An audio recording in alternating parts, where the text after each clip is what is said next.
When the Islamic warrior Saladin conquered the Crusaders and took control of Jerusalem, all right, he entered into an agreement that the Muslims would protect the Christian churches. And so he appointed two Muslim families. Both of these families have been in Jerusalem for, close to 1,000 years. And each generation has passed down the key. The key. Right. The physical key. Mr.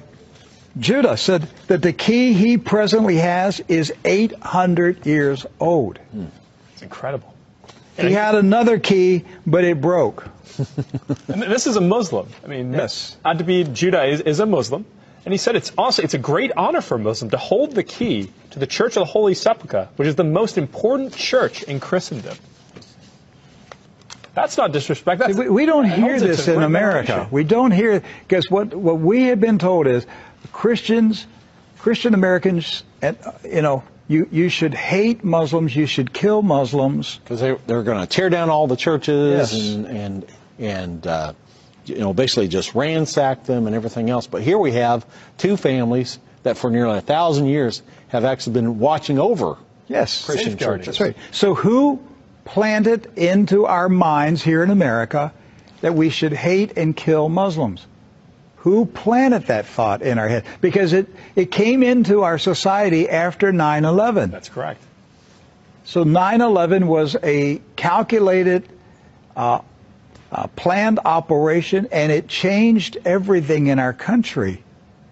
And so we were saturated with media propaganda, which who owns the media in this country? So we're saturated with this media propaganda. You Americans, you need to hate Muslims. You need to go to war. You need to send your sons to go kill Muslims. All right? And yet, when you go to the Middle East, you find out that the Muslims, like Christians, are taking care of Christian churches. Yes. Do not hold animosity against Christians or Americans, except in the case where Americans are pushing for war in their countries or trying to take their land. So they've lived together. They've lived together for centuries and centuries.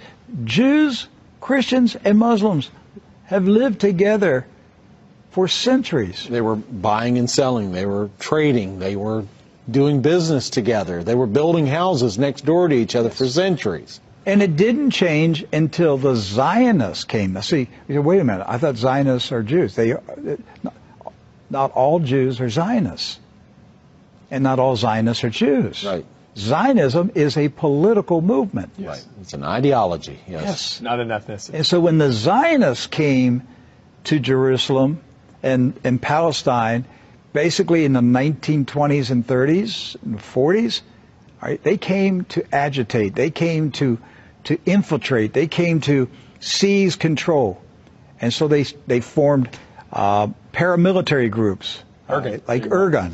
And that's where Ariel Sharon and Menachem Begin, these guys were young terrorists. And so there's where the hatred started to come in. The fighting, the animosity, the bitterness. But it didn't start until the Zionists appeared. Jews, Muslims, and Christians were coexisting. Yes. That's right.